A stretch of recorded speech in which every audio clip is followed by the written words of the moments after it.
Welcome back to Sports Talk ATL. I am Chase Earl, joined by Jake Gordon and Alex Lord. Two Braves in particular that were huge to the Braves' success last year, 101 wins last year. Michael Harris was the NL Rookie of the Year. And you could make an argument that outside of closers, A.J. Minter was the most valuable reliever and the most valuable lefty reliever in all of baseball. But both of those guys have been terrible. We spoke briefly on A.J. Minter. Michael Harris, I think, is 0 for his last 23 or 4 at the plate. Oh, I mean, he's now hitting like 150. Now, he's still playing great defense, and he brings something in that department, which can't be undervalued. But which one of these guys would you say are you more worried about moving forward? You go first. Neither. I'm not too concerned about either, if I'm going to be honest. I mean, I think Michael Harris is probably still a little bit hurt. AJ Minter goes through these stretches all the time. It's May. I don't really care. They'll be fine. I care because I care about everything. I think I'm more worried. I guess Michael Harris, just because of track record's sake, and like Jake just said, we've seen Minter struggle and then come back and be unbelievable. We've never seen Michael Harris really hit that wall. We all expected it last year. We expected him to hit some sort of rookie wall, and then he would explode at the plate, and it just never happened. And I guess we're seeing it now. But then again, like you said, Michael Harris is so valuable in other facets of the game that like he makes up for it. Whereas AJ Minter's nearing 10 ERA. I mean, this guy is getting hit up. I did see something kind of like a light at the end of the tunnel, so to speak, for Michael Harris, that he told reporters last Friday against the Mariners that it was the first game he'd played in without his knee brace, and that he felt like he was actually himself and back. So, that should be taken into account, certainly. And hopefully we see something soon, but the ground ball rate is concerning nonetheless. Yeah, I mean, Harris has always had a ground ball rate. He's still hitting the ball hard usually when it's on the ground. He's always had a high ground ball rate and hasn't affected his average and his numbers at any level, and it didn't affect him over 114 games last season.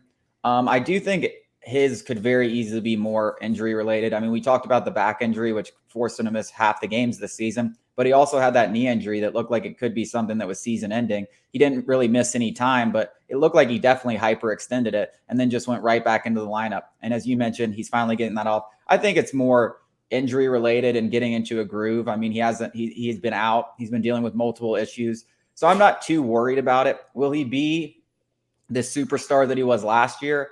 I don't know. I mean, because a lot of advanced analytics saw him regressing to the mean, but I'm not worried as far as the long term. I mean, the guy's a stud. He's going to get it figured out. AJ Minter, I already said, listen, AJ Minter would be the one I'm more worried about, simply because we've seen him really struggle. And if he starts to lose some confidence, and listen, relievers are a lot more volatile than position players. So we see guys have great seasons and then bad seasons and then great seasons and then bad seasons. And this could be just one of those bad seasons for AJ Minter. Now, I do think he's going to get it figured out by the end of the year when it matters most. And I think the best course of actions is just keep throwing him out there. And I think Brian Snitker, that's the kind of coach that he is. And I think it's paid off for the Braves in the past. I think that's the best course of action. But if I was a little more worried about one or the other, I definitely think it would be Minter over Harris. It's hilarious to see Braves fans mention either of these guys getting sent down. I mean, it's hilarious to say Minter's our setup guy. I mean, we need him. We don't have the arms, afford sending him down. And then Michael Harris, maybe Sam Hilliard could go out there and give us some innings. We just gave this guy an 8-year extension. We're not sending him down. Those are two of the craziest ideas I've ever seen. I'd put so much money that neither of them are going down no matter what.